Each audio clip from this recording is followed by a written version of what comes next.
Magandang hapon mga idol. So, andito po kami ngayon mga idol sa dagat. So, tatlo lang po kami dito mga idol. Tingnan nyo yung sunset mga idol. Oh. Sobrang gandang tingnan mga idol.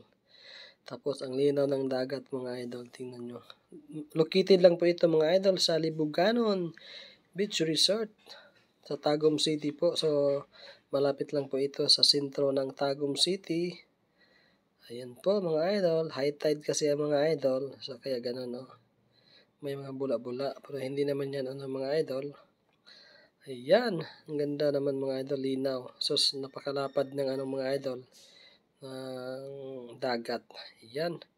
Thank you so much for watching guys. Tingnan nyo yung sunset guys. Don't forget to like, follow, and share. Don't skip ads mga idol. Daghang salamat. I love you all. See you in my next video. Bye-bye.